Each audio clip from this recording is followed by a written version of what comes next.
Hello everyone, welcome to solution hub. आज की video में हम 11th class English snapshots book का first chapter the summer of the beautiful white horse, जिसे लिखा है विलियम सेरोन ने, इसे हम एक्सप्लेनेशन को पढ़ने वाले हैं। तो चलिए शुरू करते हैं इसकी explanation. The story is about two poor Armenian boys. तो पहली बात हमारे लिए की पॉइंट निकल के आता है कि ये दो गरीब आर्मेनियन बॉयज़, आर्मेनिया एक कंट्री है, उसके बॉयज़ के लिए है ये, who belong to a tribe whose hallmarks are trust and honesty। अब ये दोनों आर्मेनिया में रहते हैं लड़के और एक ट्राइब से बिलोंग करते हैं, उस ट्राइब से बिलोंग करते हैं और उस ट्राइब के हॉलमार्क, उनकी पहचान क्या है? ट्रस्ट और ऑनेस्टी जो है उनकी पहचान है। सो स्टोरी की तरफ बढ़ते हैं। One day back there in the good old days. अब ये गुड ओल्ड डेज यानी कि चाइल्डहुड डेज़ की बात कर रहा है। इसमें दो लड़के जो हैं, जिनमें एक का नाम है अरम और एक है मुराद। इन दोनों में से अरम जो है स्टोरी को नरेट कर रहा है। तो अरम यहाँ पर कहता है, one day back there in the good old days when I was 9 and the world was full of every imaginable kind of magnificence and life was still a delightful and mysterious dream, my cousin Murad, who was considered crazy by everybody who knew him except me, came to my house at 4 in the morning and woke me up tapping on the window of my room. तो अब अरम यहाँ पर कहता है, एक दिन की बात है जब मैं छोटा था, चाइल्डहुड डेज़ में था अपने, मैं 9 साल का था उस समय, और उस समय भी पूरी की पूरी जो दुनिया है वो उस समय इमेजिनेशन में खोई होती थी। इमेजिनेबल काइंड ऑफ मैग्निफिसेंस में थी, यानी कि काफ़ी शानदार थी। And life was still a delightful and mysterious dream. और जो लाइफ थी वो एक तरह से ड्रीम की तरह चलती थी, वो डिलाइटफुल भी होता था और मिस्टीरियस यानी कि रहस्यपूर्ण भी होता था। उन दिनों में my cousin Murad, who was considered crazy by everybody. तो उन दिनों में मेरा कज़न जो कि मुराद है, जिसे कि लोग क्रेजी कहते थे, सनकी कहते थे सब लोग, एक्सेप्ट मी, मेरे अलावा, वो मेरे घर आया सुबह 4 बजे and woke me up tapping on the window of my room. और मेरे रूम के बाहर विंडो पे उसने ठक ठक टैप किया, खटखटाया उसे। सुबह 4 बजे की बात थी। अब अरम उठ जाता है। अरम, ही सैड, वो बुलाता है, अरे Aram. I jumped out of bed and looked out of the window. अब मैं एकदम से उठा और मैंने विंडो के बाहर, खिड़की के बाहर देखा। So I couldn't believe what I saw. तो मुझे अपनी आंखों पे विश्वास ही नहीं हुआ जो मैंने देखा। इट वॉजंट मॉर्निंग येट, अभी तक दिन उगा ही नहीं था, but it was summer and with daybreak not many minutes around the corner of the world it was light enough for me to know I wasn't dreaming। अब ये गर्मियों की बात है, डे ब्रेक का टाइम था, यानी कि सुबह अभी हुई नहीं थी, दिन अभी उगने में कुछ मिनट बाकी थे, और वहाँ पर इतनी सफिशेंट रोशनी थी कि मुझे दिख रहा था कि जो मैं देख रहा हूँ वो एक सपना नहीं है। So my cousin Murad was sitting on a beautiful white horse. अब मेरा जो कज़न है मुराद, वो एक सुंदर से, शानदार से, ब्यूटीफुल से सफ़ेद घोड़े पर बैठा था। I stuck my head out of the window and rub my eyes. तभी अचानक से क्या हुआ, मैंने विंडो के बाहर ऐसे एकटकी लगा कर देखा, और जो मैंने देखा उससे मेरे को एकदम से अचंभा हुआ। मैं अपनी आंखों को रब करने लगा। येस, ही सैड इन आर्मेनियम। अब ये आर्मेनिया में रहते हैं तो वहाँ की लैंग्वेज है आर्मेनियन, उसी में बोलता है मुराद, इट इज़ अ हॉर्स, कि हाँ भाई ये घोड़ा ही है। यू आर नॉट ड्रीमिंग, ना ही तुम सपना देख रहे हो। Made it quick if you want to ride, और अगर तुम्हें घुड़सवारी करनी है तो भाई जल्दी करो, लेट मत करो। तो इसमें मीनिंग्स देखते हैं। इमेजिनेबल का मीनिंग है पॉसिबल टू इमेजिन, यानी कि जो कल्पना के योग्य हो हमारे। और ये जो वर्ड है, it is used with superlatives and with all and every. यहाँ पर ALL आएगा कि ये जो वर्ड है ये एज अ सुपरलेटिव, यानी कि सुपरलेटिव के साथ यूज़ हो सकता है, या फिर ऑल या फिर एवरी, इनके साथ यूज़ होता है। यहाँ पर देखिए एवरी के साथ यूज़ हुआ है, every imaginable, to emphasise that something is the best, worst etcetera. अब ये इस चीज़ को रिप्रेजेंट करता है कि कोई चीज़ या तो काफ़ी अच्छी है या काफ़ी बुरी है। दैट यू कैन इमेजिन, जिसे आप इमेजिन कर सकते हैं, और इंक्लूड्स एवरी पॉसिबल एग्जाम्पल, या फिर इससे रिलेटेड जो भी एग्जाम्पल्स हो सकते हैं। मैग्निफिसेंस है the quality of being extremely attractive and impressive, extremely beautiful, यानी कि शानदार, किसी चीज़ की सुंदरता को रिप्रेजेंट किया जाता है। मिस्टीरियस रहस्यपूर्ण होता है, डिफ़िकल्ट टू अंडरस्टैंड और एक्सप्लेन, और एक वर्ड में बात करें तो इसे स्ट्रेंज कहा जा सकता है। टैपिंग का मीनिंग है टू हिट समबडी और समथिंग क्विकली एंड लाइटली, यानी कि जल्दी जल्दी और बिल्कुल धीमे से उसको नॉक करना, किसी चीज़ को थपथपाना टैप करना कहलाता है। Daybreak the time of day when light first appears, यानी कि सूर्य उगने वाला होता है, सूर्योदय होने वाला होता है, उससे जस्ट कुछ पहले का समय। अब बढ़ते हैं आगे चैप्टर में। So I knew my cousin Mourad enjoyed being alive more than anybody else who had ever fallen into the world by mistake। अब यहाँ पर अरम ही स्टोरी को नरेट कर रहा है। वो कहता है कि मैं अपने कज़न मुराद को जानता हूँ, वो अपनी लाइफ को बहुत ही अच्छे से एंजॉय करता है, और जो कोई भी इस दुनिया में गलती से भी बाई मिस्टेक भी पैदा हुआ है उन सब में मुराद सबसे ज़्यादा अच्छे से एंजॉय करना जानता है। But this was more than even I could believe, लेकिन ये कुछ ऐसा था जिसे कि मैं कभी सोच भी नहीं सकता था, देखकर भी विश्वास नहीं कर पा रहा था मैं। And in the first place my earliest memories had been memories of horses. अब मुझे भाई जो ड्रीम आते थे ना, वो सपने भी हॉर्सेस के आते थे। And my first longings had been longings to ride, और मेरी जो इच्छाएं थी ना, प्रबल इच्छाएं थी, उनमें सबसे प्रबल पहली इच्छा क्या थी कि मैं राइड करना चाहता हूँ, सवारी करना चाहता हूँ। This was the wonderful part, और यही शानदार बात थी। In the second place we were poor, लेकिन दूसरी बात क्या थी कि हम गरीब थे भाई। अब इनकी जो ट्राइब है ना, गैरो गैलेनियन ट्राइब, वो काफ़ी गरीब थी। So this was the part that wouldn't permit me to believe what I saw. अब ये गरीबी ही एक ऐसा पार्ट थी जो मुझे इस चीज़ पर बिलीव करने में अलाउ नहीं कर रही थी जो मैंने देखा। We were poor, we had no money. अब हम गरीब थे भाई, हमारे पास पैसा ही नहीं था। Our whole tribe was poverty stricken. अब हमारी पूरी की पूरी जो ट्राइब है वो पॉवर्टी स्ट्रिकन है, गरीबी में डूब रखी है। Every branch of the Garoghlanian family was living in the most amazing and comical poverty in the world. अब हमारी जो ट्राइब है गैरो गैलेनियन, उसकी हर एक ब्रांच यानी हर एक फैमिली जो है, उसमें रहने वाले जो लोग हैं वो इतने गरीबी में डूबे हुए हैं कि उनकी गरीबी का मजाक उड़ाया जाता है दुनिया में।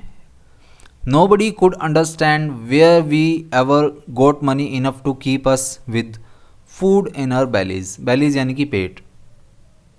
तो अब कोई भी नहीं जानता कि हमारे जो पूर्वज भी हैं या बुजुर्ग लोग भी हैं, उन्हें भी नहीं पता कि हम खाने के लिए पैसा कहाँ से इकट्ठा करते हैं। इस बात का आज तक किसी को समझ ही नहीं आया, not even the old man of the family, यानी कि हमारी फैमिली में जो बुजुर्ग हैं ना, उन्हें भी इस बात का नहीं समझ आ रहा। Most important of all though we were famous for honesty, लेकिन इनमें भी सबसे खास बात क्या थी भाई कि हम ऑनेस्टी के लिए फेमस थे। We had been famous for our honesty for something like 11 centuries. लगभग 11 शताब्दियों से हम अपनी ऑनेस्टी के लिए फेमस थे। Even when we had been the wealthiest family in what we like to think was the world. और तब एक ऐसा समय था जब हमारा परिवार जो है, हमारा गैरो गैलेनियन जो ट्राइब थी, वो वेल्दीएस्ट फैमिली हुआ करती थी एक टाइम पे, संपूर्ण। So we were proud first honestness, तो पहले हम प्राउड करते हैं, फिर ऑनेस्टी पे बिलीव करते हैं। And after that we believed in right and wrong, और उसके बाद हम आते हैं कि हाँ भाई क्या सही है और क्या गलत है। None of us would take advantage of anybody in the world, let alone steal. और हम इस दुनिया में किसी को भी इस दुनिया में किसी का भी एडवांटेज लेने का नहीं सोचते हैं। Consequently, even though I could see the horse। अब इसके बाद क्या हुआ परिणाम स्वरूप, मैं अभी भी घोड़े को देख रहा था। सो मैग्निफिसेंट, बहुत शानदार था ये। Even though I could smell it so lovely, मैंने जब इसे स्मेल किया, इसे महसूस किया, बहुत शानदार था ये। Even though I could hear it breathing so exciting, जब मैंने इसके ब्रीथ करने की आवाज़ सुनी, बहुत शानदार लगी मुझे, एक्साइट किया उस आवाज़ ने मुझे। I couldn't believe the horse had anything to do with my cousin Murad or with me or with any of the other members of our family, asleep or awake, because I knew my cousin Murad couldn't have bought the horse, and if he couldn't have bought it, he must have stolen it, and I refused to believe he had stolen it। अब भाई अरम अपने आप से ही मन में बातें करता हुआ बता रहा है कि मैंने इसकी ब्रीथ की आवाज़ सुनी, इससे मुझे एक्साइटमेंट हुई, लेकिन मैंने जो देखा उस पर मुझे विश्वास नहीं हो रहा था, क्योंकि हम घोड़े का हमारी फैमिली से, मुराद से या मेरे से, हमारी फैमिली के किसी भी मेंबर से, चाहे जागते हुए चाहे सोते हुए, कोई भी लेना देना नहीं था। और मुझे पता है मुराद की इतनी तो है नहीं उसके पास अमीरी कि वो एक घोड़ा ख़रीद सके, और यदि उसने घोड़ा ख़रीदा नहीं है तो ये चुराया गया है, और मैं ये बात मानने से इनकार करता हूँ कि इसे चुराया गया है। So no member of the Garoghlanian family could be a thief. तो गैरो गैलेनियन फैमिली जो कि अपनी ऑनेस्टी के लिए, अपने ट्रस्ट के लिए फेमस है, उसमें कोई चोर नहीं हो सकता है। I started first at my cousin and then at the horse. I stared first, तो पहले मैंने अपने कज़न को देखा, फिर उस घोड़े को देखा। There was a poise stillness. वहाँ पर एकदम से एक बिल्कुल डीप सी, जैसे भगवान को देखते हुए शांति होती है, वैसी सी एक खामोशी थी। And humour in each of them which on the one hand delighted me and on the other hand frightened me. तो जब मैंने उनकी तरफ देखा मुझे खुशी भी हुई कुछ तरह से।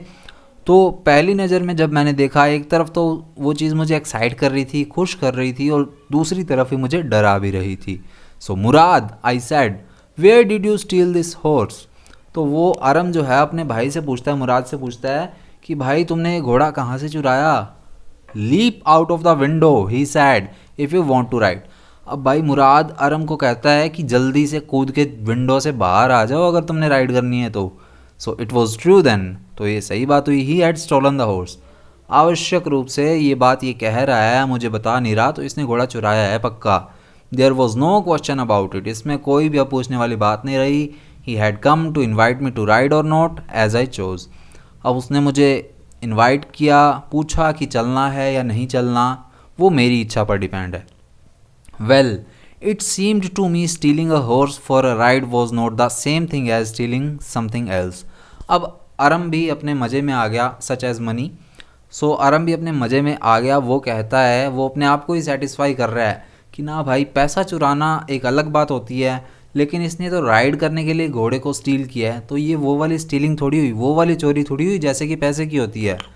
For all I knew may be it wasn't stealing at all. तो मेरे अकॉर्डिंग कुछ भी हो जाए, ये एक तरह की चोरी नहीं है।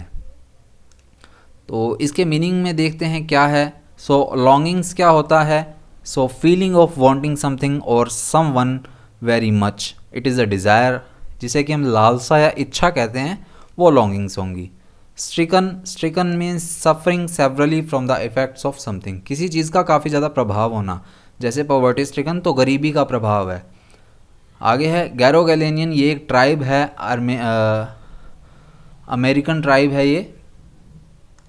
फिर है कॉमिकल यानी कि फ़नी होता है कॉमिकल का meaning.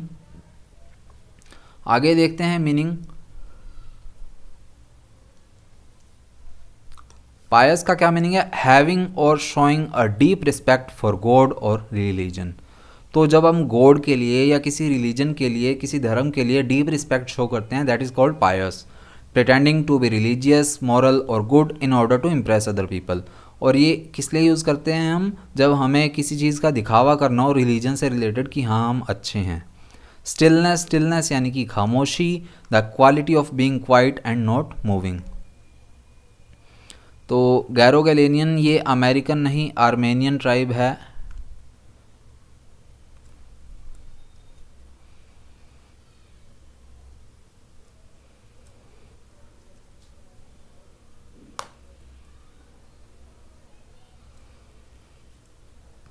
So it is an Armenian tribe.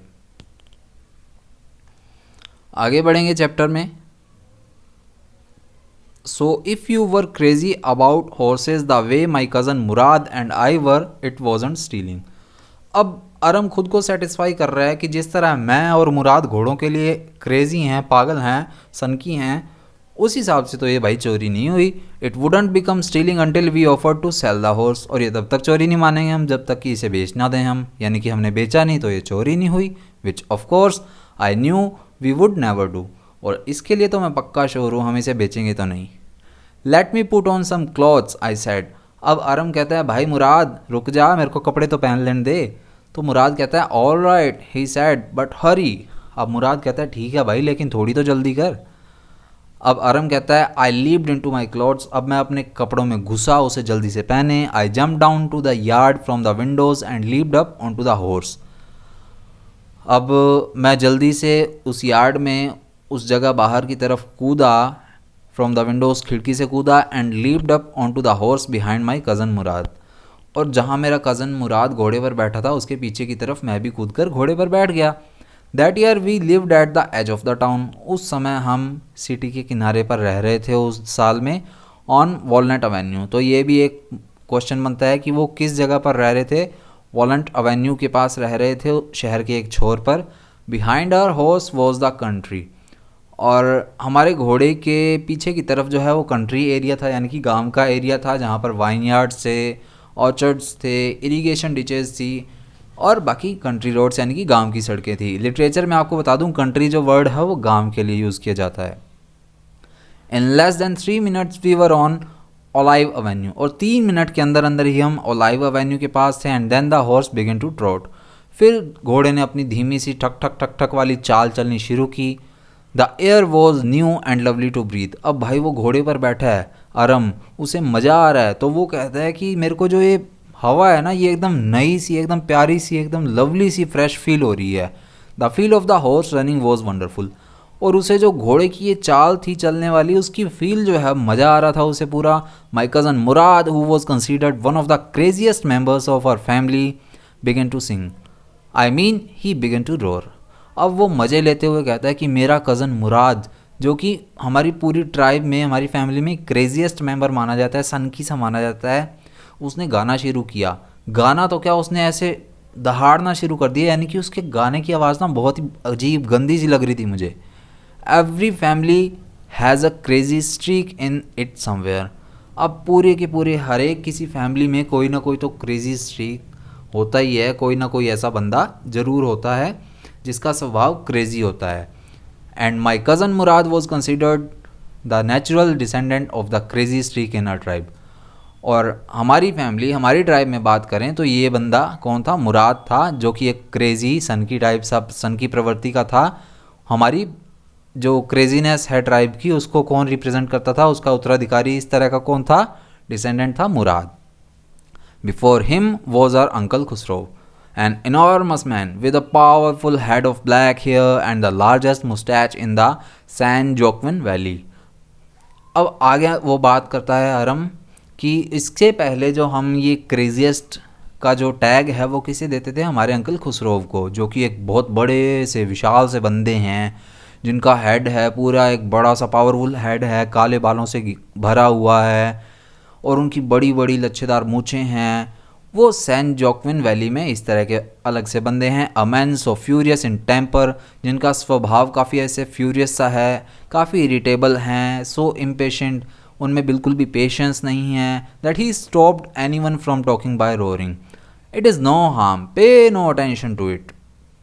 और वो इतने इम्पेशेंट हैं कि कोई अपने कोई भी दुखड़ा सुना रहा हो वो उसे बीच में टोक देंगे और जोर से बोलेंगे it is no harm, pay no attention to it, कि भाई इससे कुछ नहीं हो, कोई दिक्कत नहीं है इसमें, ज़्यादा कोई ध्यान मत दो इस पर। दैट वॉज ऑल, यही चीज़ थी। No matter what anybody happen to be talking about, चाहे कोई कुछ भी बात करे उन्हें कोई मतलब नहीं है, उन्होंने अपनी पेट लाइन फिक्स कर रखी है। तो ये लाइन याद रख लीजिए, it is no harm, pay no attention to it, किसकी लाइन है ये, अंकल खुसरो की लाइन है। ये भी इंपॉर्टेंट क्वेश्चन बनता है। Once it was his own son Arak running 8 blocks to the barber shop where his father was having his mustache trimmed to tell him their house was on fire। अब एक बार की बात है, ये काफ़ी मज़ेदार स्टोरी है, इसमें स्टोरी के अंदर स्टोरी है। एक बार की बात है, उनका खुद का बेटा अरक जो है वो 8 ब्लॉक भागते हुए आया था बार्बर की शॉप तक अपने पिताजी को ये बताने कि उनका घर फायर में है, उनके घर पे आग लग गई है। और उस टाइम उसके पिताजी क्या करवा रहे थे, बार्बर की शॉप पे अपनी मुस्टैच जो है, मूछें जो है उनको सेट करवा रहे थे, ट्रिम करवा रहे थे। This man Khosrove sat up in the chair and roared, अब फिर से वो बंदा खुसरोव जो है अपनी चेयर पे खड़ा हुआ और जोर से एकदम से दहाड़ा, it is no harm, pay no attention to it, कि कोई दिक्कत नहीं है, इस पे ज़्यादा ध्यान मत दो। अब भाई बार्बर कहता है but the boy says your house is on fire so Khosrove roared, enough, it is no harm I say. तो बार्बर कहता है भाई साहब आपका बेटा ये लड़का कह रहा है कि आपके घर पे आग लग गई है। तो खुसरो फिर से चिल्लाता है, अरे मैंने कह दिया ना बहुत हो गया, इसमें कोई दिक्कत नहीं है। So my cousin Murad was considered the natural descendant of this man. अब मेरा कज़न जो है मुराद जो है वो हू बहू इसकी कॉपी माना जाता है क्रेजीनेस में। ऑल दो मुराद फादर वॉज जोराब, हालांकि जो मुराद के पिताजी हैं वो तो जोराब हैं, लेकिन इसके लक्षण किस तरह से हैं, वो अंकल खुसरोव जैसे हैं, तो उनका उत्तराधिकारी डिसेंडेंट माना जाता है ये हमारी ट्राइब के अंदर क्रेजीनेस में। Who was practical and nothing else. अब ये प्रैक्टिकली इसके पिताजी जोराब हैं और कुछ नहीं है। That's how it was in our tribe. और इस तरह से हमारी ट्राइब में सारा कुछ है। A man could be the father of his sons flesh but that didn't mean that he was also the father of his spirits.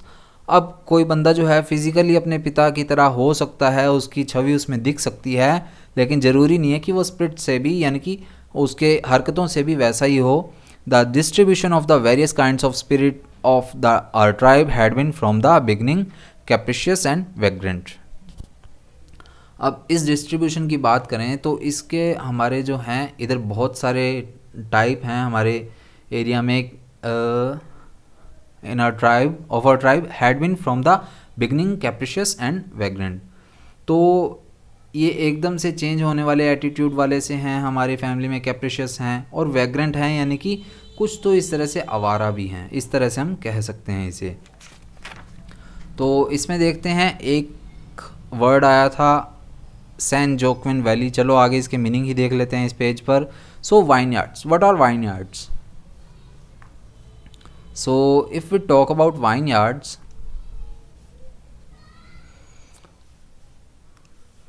so vineyards are a piece of land where grapes are grown। जहाँ पर grapes अंगूर उगाए जाते हैं शराब बनाने के लिए, उस एरिया को वाइनयार्ड्स कहते हैं। ऑर्चर्ड जहाँ पर फ्रूट उगाए जाते हैं, एक किस्म के piece of land normally separated from the surrounding area in which fruit trees are grown. जहाँ पर फ्रूट के पेड़ वगैरह जो हैं उगाए जाते हैं, जो नॉर्मल रहने वगैरह के एरिया से काफ़ी दूर होता है। इरीगेशन डिचेज, जो कि सिंचाई की नालियाँ, ditch that artificially supplies water to an area of dry land, यानी कि जहाँ पर बंजर भूमि वगैरह होती है वहाँ पर वाटर सप्लाई आर्टिफिशियली जो हम करते हैं, that are called irrigation ditches. Trod, धीरे धीरे की घोड़े की चाल होती है। ये हॉर्स के या उसके राइडर के बारे में है। That to move forward at a speed that is faster than a walk and slower than a canter. Canter means घोड़े की तेज जो गति होती है। तो ये नॉर्मल चलने वाली चाल से तो थोड़ा तेज होता है, और जो घोड़े की तेज गति होती है उससे थोड़ा कम, यानी कि मीडियम लेवल पे जो है वो घोड़ा चल रहा है मीडियम चाल पर, दैट इज़ ट्रॉट। स्ट्रीक क्या है? A part of someone's personality, यानी कि किसी की प्रवृत्ति, किसी का स्वभाव, उसे हम स्ट्रीक कहते हैं। और यहाँ पर एक क्रेजी स्ट्रीक है तो उसका स्वभाव कैसा है? सनकी सा है। डिसेंडेंट उत्तराधिकारी को कहते हैं, लेकिन यहाँ पर ये यूज़ हुआ है here something that has developed from something similar in the past, यानी कि पास्ट में कुछ ऐसी चीज़ है उसी से रिलेट करती हुई जो अब है रिप्रेजेंट की जा रही है। और यहाँ पर क्या रिप्रेजेंट किया जा रहा है? पहले अंकल खुसरोव का जो क्रेजीनेस दिखाया है इस ट्राइब में, और उसके बाद मुराद का सेम तरह का जो है क्रेजीनेस, क्रेजी स्ट्रीक जो है दिखाई गई है। इनॉर्मस, बड़ा, विशाल, एक्सट्रीमली लार्ज या ह्यूज वर्ड है इसके लिए।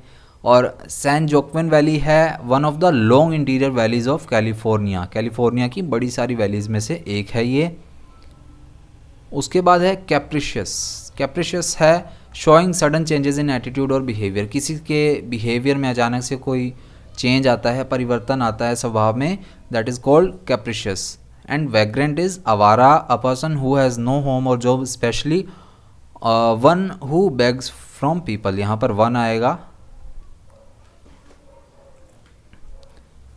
सो especially one who begs from people. तो हमारी ट्राइब इस तरह की थी, जाति इस तरह की थी जिसमें कोई एकदम से किसी का स्वभाव चेंज हो जाता था और कोई आवारा सा एकदम से घूमने सा लग जाता था। इस तरह से हमारी जो है फीलिंग्स थी, भावनाएं थी। So we rode and my cousin Mourad sang. अब हमने जो है फिर से इसकी राइड शुरू की। राइड की सेकंड फॉर्म है road. And my cousin Mourad Singh, और मेरा जो कज़न है मुराद वो फिर से गाने लगा। For all anybody knew we were still in the old country where at least according to some of our neighbours we belonged. तो जिन्हें भी चाहे पता था हम अभी भी उस पुराने एरिया में थे, गांव वाले एरिया में थे, एटलीस्ट उन लोगों के लिए जो हमारे नेबर्स हैं जिन्हें हम जानते हैं। We let the horse run as long as it felt like running. अब हमने उस घोड़े को दौड़ने दिया और उतनी स्पीड तक दौड़ने दिया जितनी स्पीड तक वो वहाँ से, यानी कि जितना स्पीड तक वो दौड़ना चाहता है उसे दौड़ने दिया। हमने कोई उसके साथ ऐसे आनाकानी नहीं की कि हाँ भाई तू इस स्पीड में दौड़ या इस स्पीड में ना दौड़। घोड़े की मर्जी, जो मर्जी दौड़ पे स्पीड पे चले। So at last my cousin Murad said get down, I want to ride alone. अब भाई अंत में मुराद कहता है कि भाई अब तो उतर जा, मेरे को अकेले भी राइड करनी है। So will you let me ride alone, I asked. तो अरम कहता है कि भाई तू मेरे को अकेला चलाने देगा क्या घोड़ा। So that is up to the horse my cousin said get down. अब मुराद कहता है भाई ये तो घोड़े पे डिपेंड है, वो घोड़े की मर्जी, अभी तो उतर तू। So the horse will let me ride, I said. अब अरम भी भाई कॉन्फिडेंस में कहता है कि भाई वो तो मेरे को राइड करने देगा। We shall C, he said. मुराद अब कहता है कि हाँ ठीक है देखते हैं। Don't forget that I have a way with a horse. लेकिन ये मत भूल कि भाई मेरे को घोड़ों से व्यवहार का तरीका आता है। वेल आई सेड, ये इम्पोर्टेंट है, अ वे विद। मुराद की ये पेटलाइन रहेगी a way with. So well I said, any way you have a way you have with horse I have also. तो अरम कहता है कि चाहे जो भी तरीका हो तुम्हारा व्यवहार हो घोड़ों के साथ, मेरा भी तो है। ये अरम ने अपनी हवा में फेंक दी कुछ ना कुछ। So for the sake of your safety he said let us hope so get down. चल ठीक है तेरी सेफ्टी के लिए कह रहा था मैं, तो ये बात मुराद ने कही और कहता है कि हाँ देखते हैं क्या होता है, अभी तो उतर जा। ऑल राइट, अरम कहता है ठीक है, but remember you have got to let me try to ride alone. लेकिन ये ध्यान रखना कि तुम्हें मुझे अकेले राइड करने देनी होगी। So I get down and my cousin Mourad kicked his heels into the horse and shouted. अब उसके बाद मैं उतरा और मेरा जो कज़न है मुराद, उसने अपने पैर जो है घोड़े की पसलियों पे मारे, जैसा कि यहाँ पर ये पिक्चर में दिखाया है। एक साइड इसने अपने पैर को होल्ड किया, दूसरी साइड से किक किया होगा। एंड शाउटेड, और ज़ोर से चिल्लाता है, वज़ीर रन। तो घोड़े का नाम क्या है यहाँ पर, ये भी इंपॉर्टेंट है। तो घोड़े का नाम यहाँ पर रखा गया है वज़ीर। So the horse stood on it's hind legs. Hind legs यानी कि पीछे के दो पैर। तो घोड़ा जो है अपने पीछे के दो पैरों पर इस तरह से खड़ा होगा जैसे यहाँ पर ये दिखाया गया है। तो इस तरह से अपने हिंड लेग्स यानी कि पीछे की लेग्स पर खड़ा हुआ। स्नोटेड, एकदम से उसने फुफकारा जैसे घोड़ा ऐसे हिनहिनाता है। एंड बर्स्ट इनटू अ फरी, और एकदम से जल्दी से स्पीड पकड़ी उसने। burst into a fury of speed that was the loveliest thing I had ever seen। और ये एक ऐसी शानदार भव्य चीज़ थी जो मैंने अपनी लाइफ में देखी है। इस पेज के मीनिंग्स की तरफ थोड़ा ध्यान देते हैं। So hind legs are back legs यानी कि जो दो पीछे के पैर होते हैं।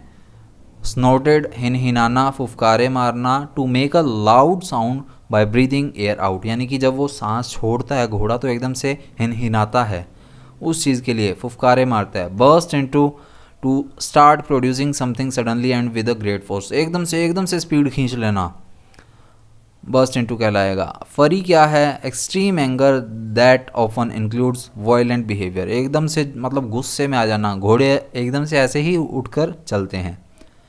चलिए आगे बढ़ते हैं। So my cousin Murad raised the horse across a field of dry grass to an irrigation ditch। अब मेरा जो भाई है, कज़न है मुराद, वो घोड़े को दौड़ाता है और ड्राई ग्रास यानी कि सूखी घास के खेतों में घुसाता है, उससे जंप करवाता हुआ इरिगेशन डिच तक ले जाता है। क्रॉस्ड द डिच, वहाँ से उस नाली से उस जो खाला बना हुआ है उससे कूदाता है उस घोड़े को। एंड 5 मिनट्स लेटर रिटर्न, और 5 मिनट बाद वापस आ जाता है ड्रिपिंग वेट। और इस बार वो सूखा नहीं था भाई, वो भीग रखा था। So the sun was coming up, अब दिन जो है वो भी उग रहा था। Now it is my turn to ride, I said. अब अरम कहता है कि भाई अब मेरी बारी है। तो मुराद क्या कहता है, my cousin Murad got off the horse. अब मेरा कज़न मुराद जो है वो उतरा। राइड ही सेड, तो ये स्टेटमेंट मुराद की है। वो कहता है कि ले भाई तू राइड कर ले। So I leaped to the back of the horse and for a moment knew the most awful fear imaginable. The horse did not move। तो भाई यहाँ पर कुछ ख़तरनाक सी चीज़ होती है। मैं एकदम से लीप्ड करके यानी कि जंप करके जो है उसकी बैक पर, उसकी पीठ पर बैठा घोड़े की, एंड फॉर अ मोमेंट, एक मोमेंट के लिए, new the most awful fear imaginable, यानी कि एक बहुत ही बुरा साफ डर जो है मेरे अंदर आया।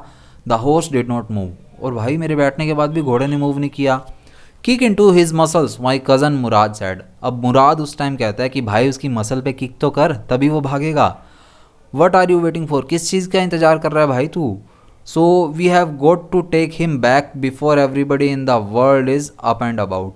अब मुराद कहता है कि भाई हमें इसे वापस से छुपाना भी है, इससे पहले कि सारी जनता, सारी दुनिया उठ जाए, उससे पहले हमें इसे छुपाना भी तो है।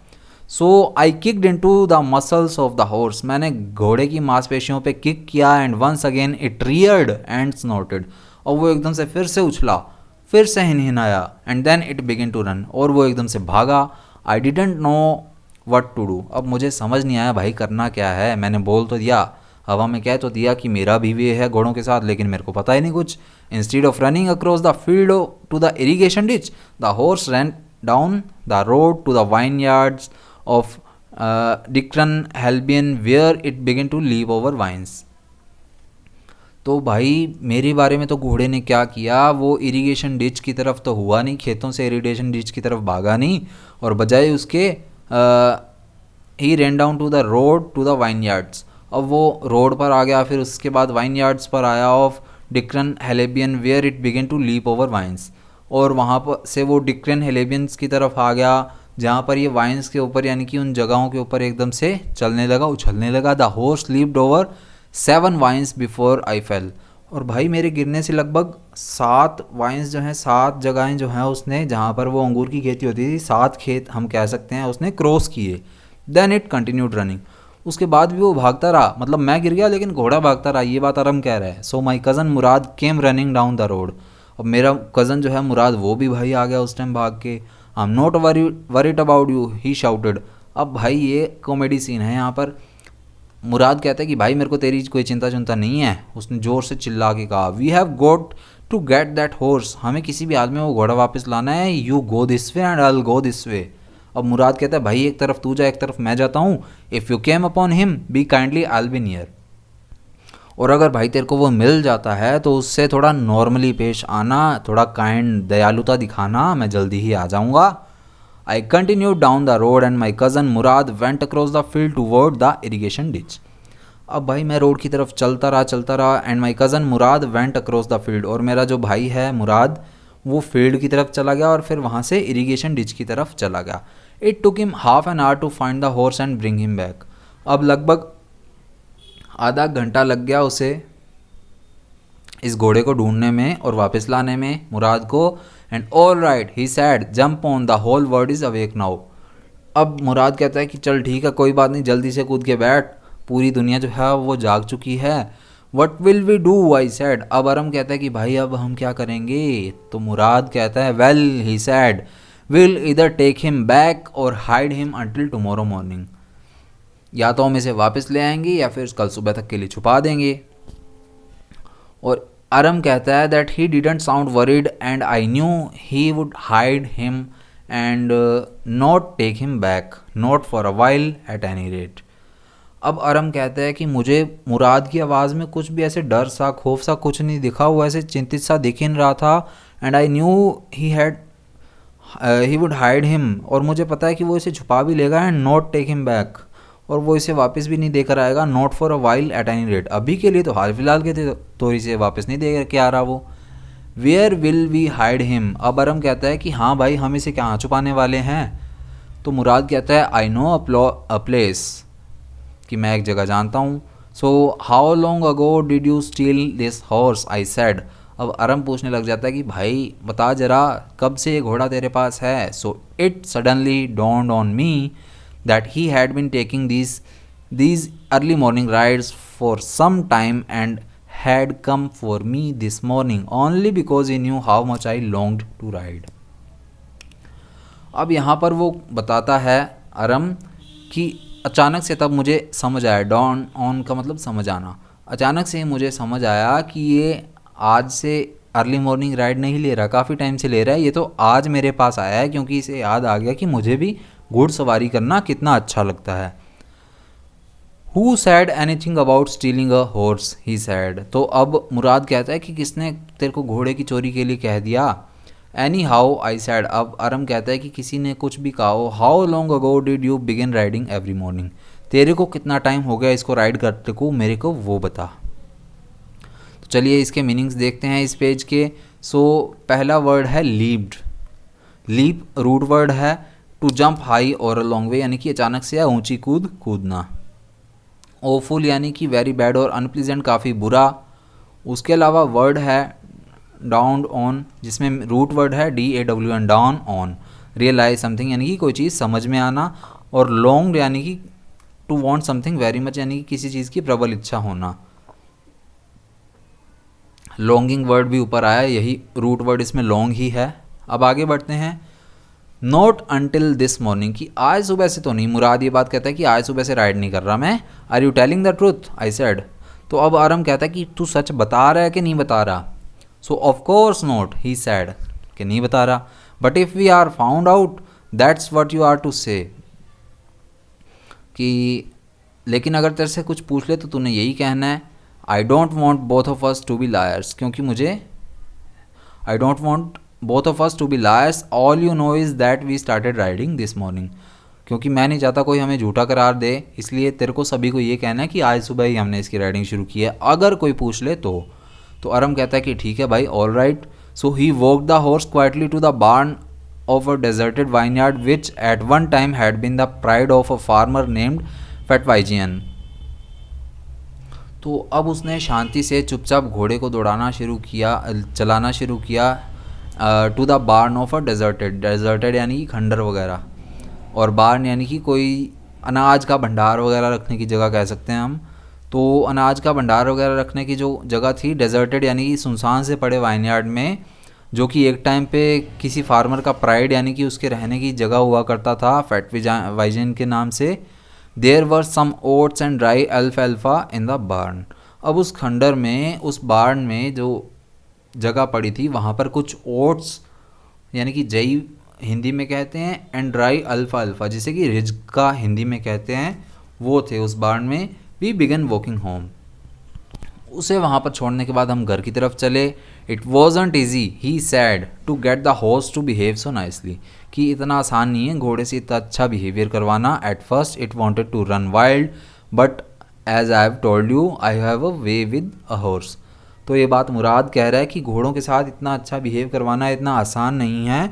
शुरू में वो एकदम से खूंखार की तरह भागते हैं, लेकिन मैंने तुम्हें जैसे बताया कि घोड़ों के साथ मेरा एक अच्छा व्यवहार है। So I can get it to want to do anything I want it to do. तो मैं जो इससे चाहूँ वो करवा सकता हूँ। हॉर्सेज अंडरस्टैंड मी, ये बात मुराद कह रहा है कि घोड़े मुझे समझते हैं। How do you do it, I said. तो अरम कहता है कि भाई तुमने कैसे किया, बता मेरे को भी। I have an understanding with a horse, he said. तो मुराद फिर से कहता है कि घोड़ों से भाई मेरा व्यवहार है, वो मुझे समझते हैं, थोड़ी बहुत समझ है उनसे बात करने की मुझे। Yes but what sort of an understanding, I said. तो आरम कहता है कि भाई किस तरह की अंडरस्टैंडिंग है, मुझे भी तो बताओ। A simple and honest one, he said. तो मुराद कहता है एक सिंपल सी और एक ऑनेस्ट सी अंडरस्टैंडिंग है। Well I said I wish I knew how to reach an understanding like that with a horse. तो अरम कहता है कि काश मुझे भी ये जल्दी से समझ आ जाए कि घोड़ों से इस तरह से अंडरस्टैंडिंग कैसे बनाई जाती है, मुझे पता होता तो भी अच्छा होता। You are still a small boy, he said, when you get to be 13 you will know how to do it. अब मुराद ये बात बोल रहा है कि तुम अभी यार बच्चे हो, जब तुम 13 साल के हो जाओगे तब ये तुम्हें समझ आ जाएगा। तो यहाँ से एक और पॉइंट निकल के आता है, ये 13 एज किसकी है, ये है मुराद की। और शुरू में पहले पेज पर ही हमने देखी थी अरम की एज। अरम की एज है 9 ईयर्स, 9 साल का है अरम, और मुराद की एज है 13 साल। I went home and at a hearty breakfast. अब मैं घर जाऊंगा और एक अच्छा सा शानदार सा नाश्ता करूंगा। That afternoon my uncle Khosrove came to our house for coffee and cigarettes. अब उस दोपहर को मेरे अंकल खुसरोव जो हैं हमारे घर आए कॉफ़ी के लिए और सिगरेट्स के लिए। He sat in the parlour. Parlour आज के टाइम में सैलून के लिए यूज़ किया जाता है, पहले एंशियंट टाइम में यूज़ किया जाता था बैठक के लिए। जो बैठक यानी कि घर के बाहर वाला कमरा होता है जहाँ पर हम विजिटर्स को बिठाते हैं, गेस्ट को बिठाते हैं, उनके लिए जो रूम यूज़ करते हैं, that is called parlour. So he sat in the parlour, यानी कि अंकल खुसरो पार्लर में बैठे, सिप किया उन्होंने कॉफ़ी को, and smoking and remembering the old country, वहाँ पर उन्होंने उस सिगरेट को भी जलाया, and remembering the old country, और अपने पुराने गांव को याद कर रहे थे वो। देन अनदर विजिटर अराइव्ड, और उसी टाइम एक और विजिटर आया। इसका नाम क्या था? A farmer named John बायरो। ये एक फार्मर था जिसका नाम था जॉन बायरो। एंड एजरियन, अब ये एजरियन कंट्री का था, एजरियन था, who out of loneliness had learn to speak Armenian. अब भाई वो अकेला था एजरिया कंट्री का, तो उसने अपने लोनलीनेस को दूर करने के लिए आर्मेनियन लैंग्वेज सीख ली थी ताकि वो बाकियों से बात कर सके।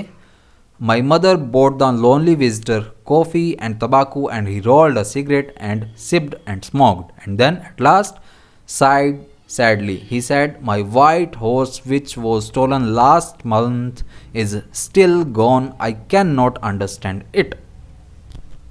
तो मेरी माता जी ये बात आरम्भ कर रहा है कि मेरी मम्मी जो है उस विजिटर के लिए, यानी कि जॉन बायरो के लिए कॉफ़ी लाई, उसके लिए तंबाकू लाई। उस बंदे ने, यानी कि जॉन बायरो ने उस तंबाकू को रोल किया सिगरेट के अंदर, फिर कॉफ़ी की एक सिप ली, फिर उस सिगरेट को हल्का सा जलाया, उसे फूंक मारी, उसका सुट्टा लिया, और अंत में आह भरते हुए कहा, सैडली ये बात कही कि मेरा जो सफ़ेद घोड़ा है वो चोरी हो गया था पिछले महीने से, अभी तक वो चोरी ही पड़ा है, मिला नहीं है मुझे, मेरे को ये बात समझ ही नहीं आ रही।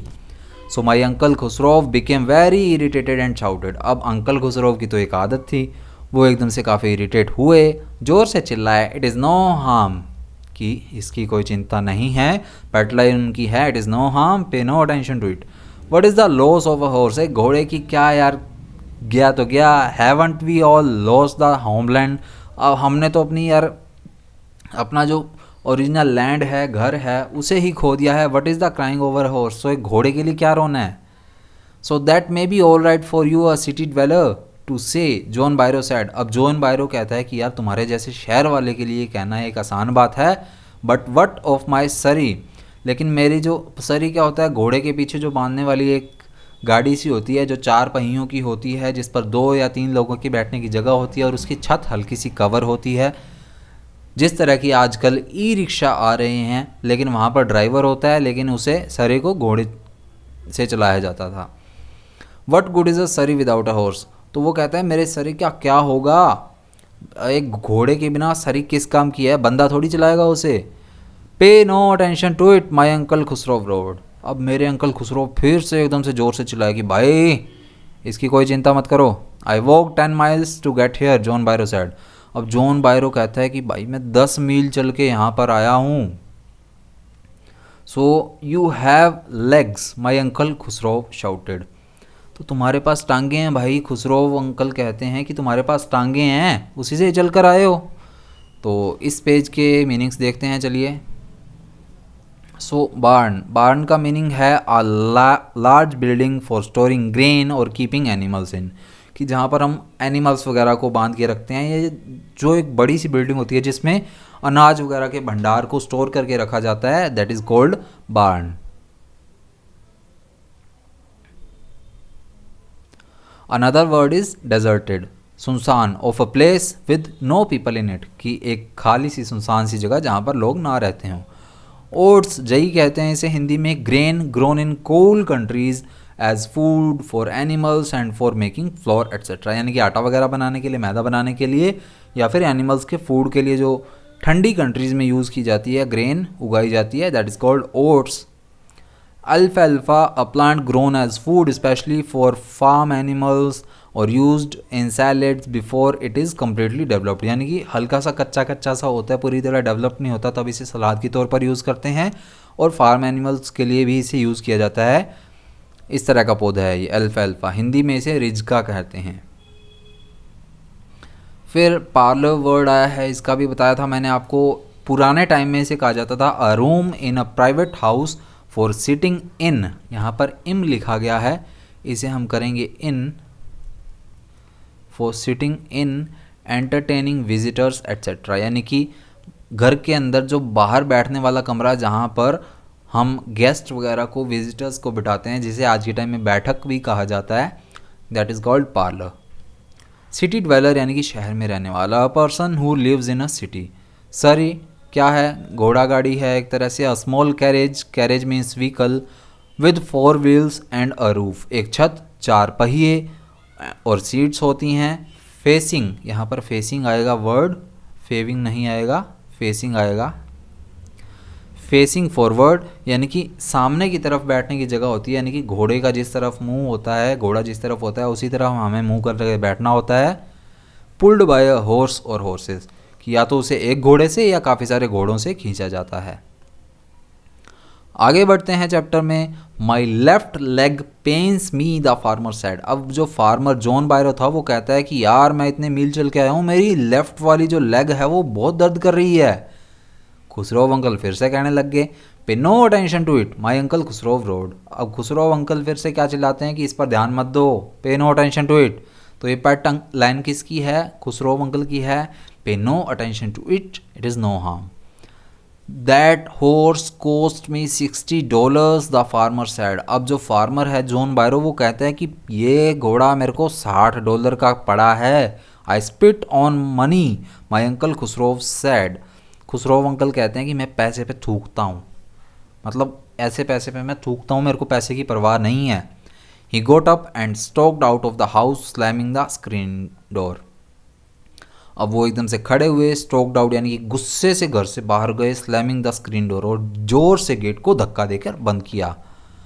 My mother explained. अब अरम की मदर आ गई हैं, वो बोलती हैं he has a gentle heart she said, it is simply that he is home sick and such a large man.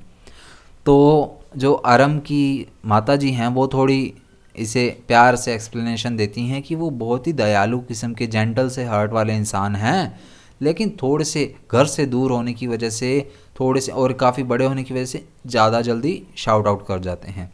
The farmer went away and I rain over my cousin Murad house. अब जैसे ही वो farmer गया मैं एकदम से भागा मुराद के घर की तरफ। He was sitting under a peach tree. और वो एक आड़ू के पेड़ के नीचे बैठा था, trying to repair the hurt wing of a young robin. Robin एक बर्ड है उड़ने वाला, तो ये which could not fly.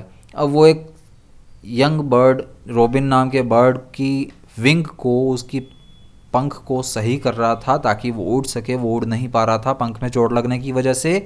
He was talking to the bird. अब मुराद जो है बर्ड से बात कर रहा था। अरम ने ये कहा, what is it, he said. अब अरम कहता है कि ये क्या है। द फार्मर, सॉरी ये बात मुराद ने बोली, व्हाट इज़ इट, क्या है ये। The farmer John Byro I said. तो अरम कहता है कि वो farmer John Byro, he visited our house, वो हमारे घर आया था। ही वॉन्ट्स हिज हॉर्स, उसे उसका घोड़ा चाहिए। He have had it a month, एक महीना हो गया उसका घोड़ा चोरी हुए को। I want you to promise not to take it back until I learn to ride. अब जैसे हमने ये पढ़ा कि he visited our house, Aram ये बात बता रहा है मुराद को, तो वो कहता होगा कि जल्दी जल्दी करे, लेकिन यहाँ पर थोड़ा सा कन्फ्लिक्ट क्रिएट हुआ, थोड़ा सा ऐसे फ़नी सा सीन क्रिएट हुआ। वो कहता है कि तुम मुझे प्रॉमिस करो कि जब तक मैं घोड़ा सीख नहीं लेता तुम वापस नहीं करोगे। हालांकि इसे कहना क्या चाहिए था, तुम घोड़ा कब वापस कर रहे हो, इसका जल्दी करो। लेकिन कहा क्या कि जब तक मैं सीख ना जाऊँ तुम इसका घोड़ा वापस नहीं करोगे। It will take you a year to learn to ride. अब वो कहता है कि भाई तेरे को 1 साल लग जाएगा सीखने में। My cousin Murad said, we could keep the horse a year I said. तो क्या हम उस घोड़े को 1 साल रख सकते हैं, ये बात अरम बोलता है। My cousin Murad lived to his feet. अब वो एकदम से उछल के अपने पैरों पर खड़ा हुआ मुराद। वट, ही रोड, और एकदम से कहता है, क्या are you inviting a member of the Garoghlanian family to steal. क्या तुम गार्गोलेनियन फैमिली के एक बंदे को चोरी करने के लिए कह रहे हो। The horse must go back to its, the horse must go back to its true honour. घोड़े को उसको सच्चे मालिक के पास जाना चाहिए। व्हेन आई सैड, तो अरम कहता है कि कब, तो मुराद कहता है इन 6 months at the latest he sad. तो अब ये बोलता है, मुराद कहता है कि एटलीस्ट 6 महीने। तो अब यहाँ पर एक और फनी सीन क्रिएट हो गया। वो भागता हुआ आया था अरम, कह रहा था कि इसका घोड़ा 1 साल से पहले वापस मत कर दें, या जितनी जल्दी हो सके वापस मत करना, मेरे को सीखना है पहले। अब यहाँ पर 1 साल की बात हुई कि तो ये तो 1 साल लग जाएगा तेरे को सीखने में, तब तक क्या वापस नहीं करेंगे? तो वो कहता है नहीं यार। फिर वो कहता है फिर मुराद कह रहा है कि यार 6 महीने तो रखेंगे ही अपने। So he threw the bird into the air. The bird tried hard, almost fell twice, but at last flew away high and straight. अब मुराद ने उस बर्ड, रॉबिन नाम के बर्ड को हवा में उछाला उड़ने के लिए। उस बर्ड ने भी काफ़ी ट्राई किया, 2 बार वो गिरा भी, लेकिन आखिरकार वो ऊंचाई में उड़ गया सीधा सीधा। Early every morning for 2 weeks, my cousin Murad and I took the horse out of the barn of the deserted vineyard where we were hiding it and rode it. And every morning the horse, when it was my turn to ride alone, leaped over grapevines and small trees and threw me and ran away. अब हर एक सुबह लगभग 2 हफ्ते तक मैं और मेरा cousin मुराद, हम दोनों उस घोड़े को उस बार्न से, उस जगह से निकालते थे, उस खंडर से, सुनसान से वाइनयार्ड से बाहर निकालते थे जहाँ पर इसे हमने छुपा रखा था। फिर इसकी सवारी करते थे और हर एक सुबह जब मेरी राइड करने की बारी आती थी, वो घोड़ा एकदम से उछलता था, मुझे ग्रेप वाइन्स यार्ड्स में गिर जाता था, छोटे पेड़ों के पास से होकर जाता था, मेरे को गिराता था और भाग जाता था। Nevertheless, I hoped in time to learn to ride the way my cousin Murad rode. अब मैंने तो ऐसे सोचा था कि यार मैं थोड़े टाइम में ही मुराद की तरह राइडिंग करना सीख जाऊंगा। One morning on the way to Fetwajian's deserted vineyard, we ran into the farmer John Bairo, who was on his way to town. अब एक सुबह की बात है जब हम फेटवाजियंस के जो सुनसान से वाइनयार्ड है जहाँ पर हम घोड़े को रखते थे, वहाँ पर गए जा रहे थे। वहीं पर हमें जो है जॉन बायरो अंकल मिल गए, फार्मर मिल गया, जो कि उस समय अपने शहर के रास्ते की तरफ जा रहा था। Let me do the talking, my cousin Murad said. अब ये देखकर मुराद कहता है कि मेरे को डील करने दो। आई have a way with farmers, मेरा जो है फार्मर्स से, किसानों से बात करने का, एक व्यवहार करने का तरीका है। तो ये पेट लाइन है आई हैव अ वे, ये किसकी है? ये मुराद की पेट लाइन है, ये हमें याद कर रखनी है। अंकल खुसरोव की पेट लाइन क्या है? It is no harm, pay no attention to it. So good morning John Byro, my cousin Murad said to the farmer. अब मेरा जो कज़न है मुराद, वो जॉन बायरो को कहता है गुड मॉर्निंग, सुबह सुबह की नमस्कार uncle ji. The farmer studied the horse eagerly. अब वो फार्मर है, वो उस घोड़े को एकदम से एक टक लगा के काफ़ी उत्सुकता से देख रहा है। अब इसमें इसका एक ही वर्ड है, इस जो पेज है उस पर, stalked, to walk in an angry और प्राउड वे, यानी कि गुस्से से एकदम से चलकर आना। इस लाइन में भी था he got up and stalked out of the house, यानी कि वो खड़ा हुआ एकदम से गुस्से से घर से बाहर चला गया। अब आगे बढ़ते हैं हमारे चैप्टर के लास्ट पेज पर। सो good morning son of my friends, he said. अब जॉन बायरो अंकल कहते हैं सुबह की नमस्कार मेरे दोस्तों के बच्चों। What is the name of your horse, तुम्हारे घोड़े का नाम क्या है? तो मुराद जवाब देता है माई हार्ट, मेरा दिल। My cousin Murad said in Armenian, Mourad जो है आर्मेनियन लैंग्वेज में बोलता है। A lovely name John Byro said. तो जॉन बायरो कहता है कि बहुत अच्छा नाम है यार, फॉर अ लवली हॉर्स, एक शानदार से घोड़े के लिए। I could swear it is the horse that was stolen from me many weeks ago, may I look in to his mouth. मैं कसम खा सकता हूँ कि ये घोड़ा वैसा ही है जैसा मेरा घोड़ा चोरी हुआ था कुछ हफ्तों पहले। क्या मैं इसके मुंह के अंदर झांक सकता हूँ? ये बात जॉन बायरो कहते हैं। ऑफ कोर्स मुराद सैड, तो मुराद कहते हैं हाँ भाई ऑब्जर्व कर ले। मुराद अब यहाँ पर अपना कॉन्फिडेंस बना के रखता है। So the farmer looked in to the mouth of the horse. तो जो फार्मर है जॉन बायरो, वो उस घोड़े के मुंह के अंदर झांकता है। Tooth for tooth, he sad, कि एकदम हूबहू, टूथ फॉर टूथ यानी कि हूबहू वैसा ही एकदम। I would swear it is my horse if I didn't know your parents. मैं कसम खा के कह सकता हूँ ये घोड़ा मैं अपना ही मानता अगर मैं तुम्हारे पेरेंट्स को ना जानता होता। The fame of your family for honesty is well known to me. तुम्हारे परिवार की जो वैल्यू है ऑनेस्टी के लिए, अगर उससे मैं वाकिफ़ ना होता तो मैं कसम खा के कह सकता था कि ये घोड़ा मेरा है। Yet the horse is the twin of my horse. लेकिन अब जबकि मैं तुम्हारे परिवार को अच्छे से जानता हूँ, इस चीज़ को जानता हूँ, तो मैं ये कह सकता हूँ कि हाँ ये मेरे घोड़े का ट्विन हो सकता है। A suspicious man would believe his eye instead of his heart. लेकिन अगर कोई अनजान व्यक्ति होता तो वो अपने दिल की बजाय अपने आंखों पे विश्वास करता, यानी कि वो कहता कि ये घोड़ा उसका ही है। लेकिन मैं तुम्हारी फैमिली को जानता हूँ तो दिल से बात कहता हूँ कि हाँ ये घोड़ा मेरे घोड़े का ट्विन ब्रदर हो सकता है। Good day my young friends. और ये बात कहकर जॉन बायरो चला जाता है कि ठीक है, नमस्कार, तुम्हारा दिन अच्छा हो। Good day John Byro, my cousin Murad sad. तो मेरा कज़न मुराद भी है, वो कहता है कि ठीक है, आपका दिन भी शुभ हो। So early the following morning we took the horse to John Byro's vineyard and put it in the barn. अगली ही सुबह हम उस घोड़े को जॉन बायरो के वाइनयार्ड में ले गए और वहाँ उसे बार्न में बांध दिया। The dogs followed us around without making a sound. और वो घोड़े जो कुत्ते हैं वहाँ पर थे, वो हमारा पीछा कर रहे थे बिल्कुल एकदम शांति से चुपचाप। The dog I whispered to my cousin Mourad. अरे कुत्ते, मैंने अपने कज़न मुराद को कहा। I thought they would bark. मेरे को लगा कि वो भौंकेंगे। They would at somebody else, he said. I have a way with dogs. अब मुराद अपनी कथनी से पीछे नहीं हट रहा, तो वो कहता है कि किसी और पर भौंकेंगे, हम पर नहीं। मेरे को तो डॉग से व्यवहार करने का एक तरीका आता है। So I have a way with, ये पेट लाइन किसकी है? It is of Murad. So my cousin Murad put his arms around the horse, pressed his nose in to the horse nose, patted it and then we went away. अब वहाँ पर एक थोड़ा सा अच्छा सा सीन आता है जिसमें ये दिखाया गया है कि मुराद जो है उस घोड़े की नाक से अपनी नाक लगाता है और 2 मिनट तक ऐसे स्टूड खड़ा रहता है, उसके ऐसे नोज़ पर ऐसे हाथ फेरता है, पेट करता है, उसे थपथपाता है और उसके बाद वो दोनों वहाँ से चले जाते हैं। इमोशनल सीन आ जाता है यहाँ पर। That afternoon John Byro came to our house in his surrey and showed my mother the horse that had been stolen and returned. अब उसी दोपहर को जॉन बायरो जो है हमारे घर पे आता है, अपनी उस बग्गी में आता है, घोड़े के साथ आता है और मेरी माँ को दिखाता है वो घोड़ा जो कि चोरी हो गया था और अब वापस लौट आया है।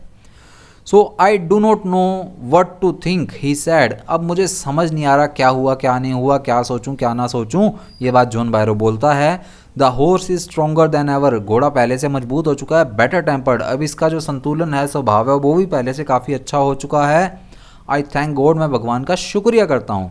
माई uncle Khusro who was in the parlour became irritated and shouted, quiet man quiet, your horse has been return, pay no attention to it.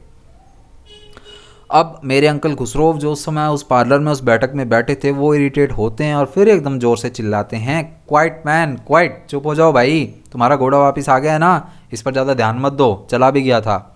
तो ऐसा अंकल खुसरो बोलते हैं और चैप्टर जो है हमारा वहीं पर ख़त्म हो जाता है। तो काफ़ी इंटरेस्टिंग स्टोरी है ये, इसमें मीनिंग काफ़ी इंपॉर्टेंट है।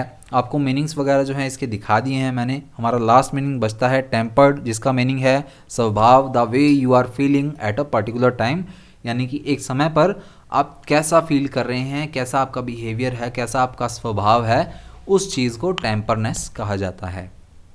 तो चैप्टर हमारा पूरा हो गया है। नेक्स्ट वीडियो में मिलेंगे नेक्स्ट चैप्टर के साथ या इसके क्वेश्चन आंसर्स के साथ। तो मिलते हैं नेक्स्ट वीडियो में। जय हिंद।